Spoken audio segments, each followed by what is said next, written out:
Halo, bertemu lagi dengan Bapak. Pada saat ini kita akan bahas tentang energi mekanik, hukum kekalan energi mekanik.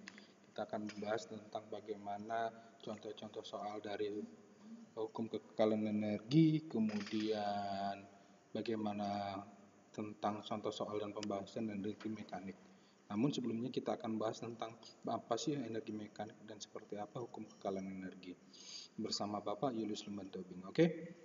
Yang pertama adalah energi mekanik. Energi mekanik merupakan penjumlahan dari energi potensial, biasa disingkat dengan EP, dan energi kinetik atau bisa disingkat dengan EK. Ya, jadi rumusnya energi kinetik ditambah energi potensial, semua satuannya joule. Penjumlahan dari energi kinetik dan energi potensial. Kemudian perhatikan gambar ya. Bagaimana energi mekanik ketika di beberapa kondisi. Ini ada 3 kondisi, ketika di pohon A, ketika sudah jatuh B, kemudian saat menyentuh tanah C. Ya, kondisi di saat menyentuh tanah. Nah, bagaimana ketika dia di posisi A, di atas pohon yang belum jatuh? Ketika di atas pohon, berapakah energi mekaniknya? Kita lihat. Ketika di atas pohon, maka energi potensialnya ada karena dia memiliki ketinggian H, 4 meter. Tapi bendanya ini belum bergerak, masih di pohon. Berarti V-nya sama dengan 0. Karena belum bergerak, maka energi kinetiknya sama dengan 0. Karena energi kecepatannya 0. Rumusnya M setengah MV pangkat 2. Kalau V-nya 0 karena diam, maka EK-nya sama dengan 0. Ya, tidak memiliki energi kinetik, hanya memiliki energi potensial. Maka di rumusnya EM, energi mekanik, sama dengan EP, energi potensial ditambah EK. EK-nya 0, maka energi mekaniknya sama dengan energi potensialnya. Itu kondisi A. Bagaimana ketika di kondisi B? Sudah bergerak, ya. Ketika di B sudah bergerak, maka dia jatuh memiliki kecepatan. Kemudian memiliki ketinggian, ya. Memiliki ketinggian. Berarti energi kinetiknya dan energi potensialnya tidak nol karena memiliki potensialnya, memiliki ketinggian dan memiliki kecepatan.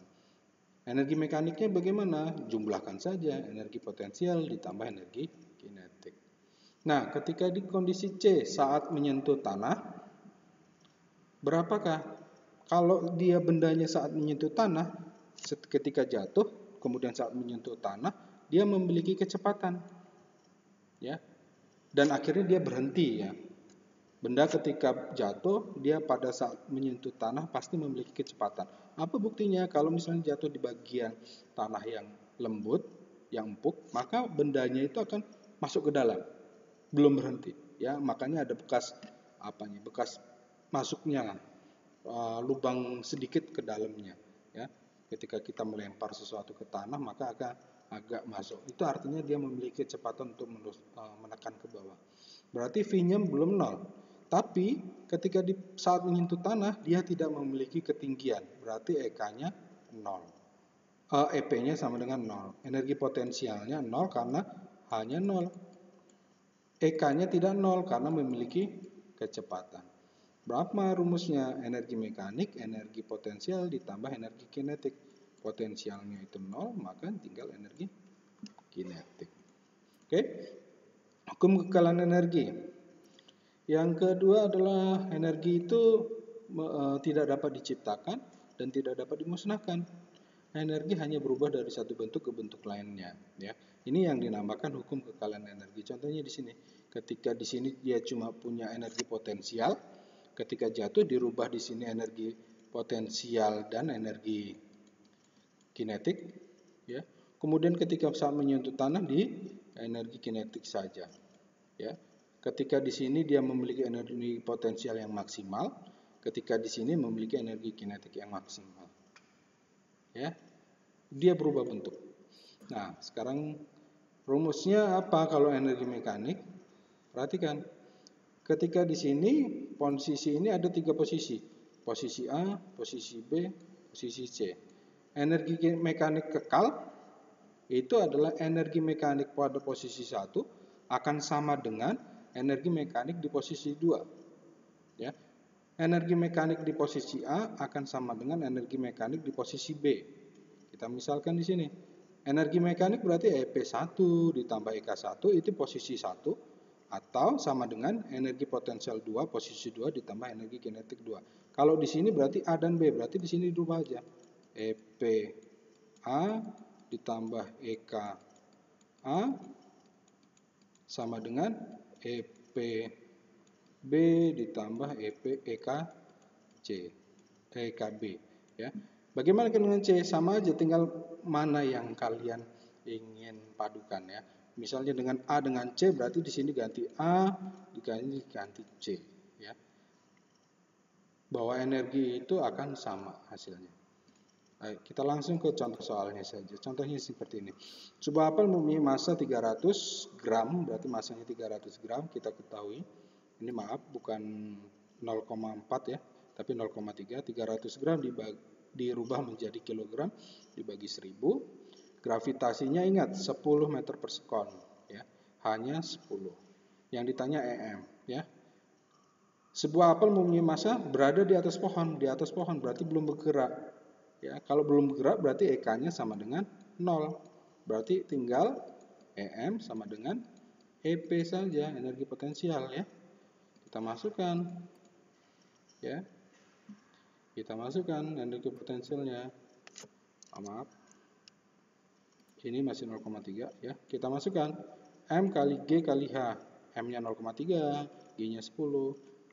Hanya 10, jadi 300 Joule. Energi mekaniknya di atas pohon adalah 300 Joule. Lalu kondisi yang kedua, contoh soal yang kedua. Ada pohon kelapa, buahnya di atas, ya, tingginya 4 meter, kemudian jatuh, yang ditanya kecepatan buah pada posisi B. Posisi B ini. Ya.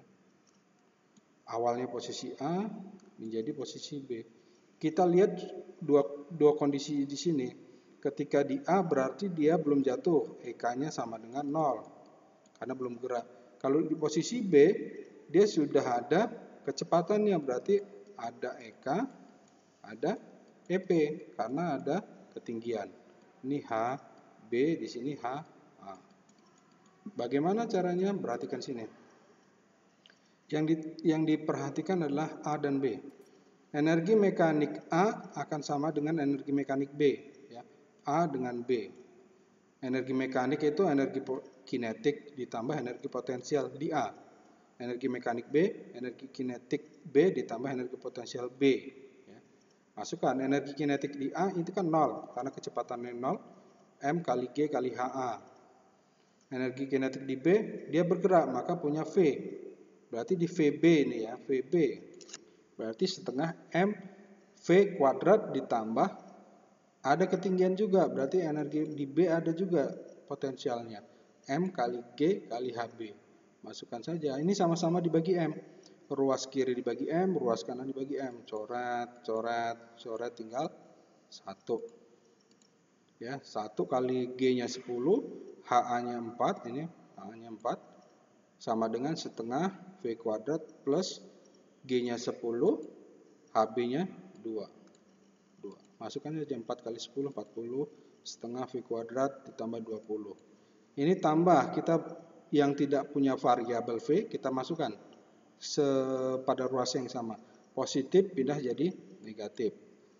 Ya, positif pindah ruas menjadi negatif. 40 min 20 sama dengan setengah V kuadrat.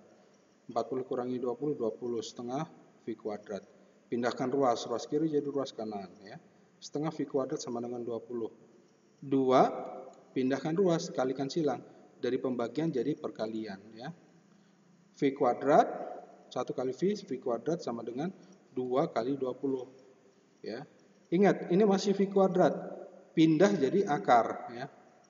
V kuadrat pindah jadi akar. Jadi V kuadrat pindah jadi akar. Akar 2 kali 20 40. Akar 40 berapa? Kita sederhanakan lagi. 40 itu 4 kali 10. 4-nya akar 4 berapa? Berapa kali berapa sama dengan 4 yang sama. 2 kali 2 kan, berarti ini 2 akar 10 meter per sekon. Oke. Mudah sekali ya. Demikianlah pembahasan kita tentang energi potensial, energi mekanik, hukum kekalahan energi. Jika ada yang ingin ditanyakan, silahkan tinggalkan di kolom komentar. Selamat belajar.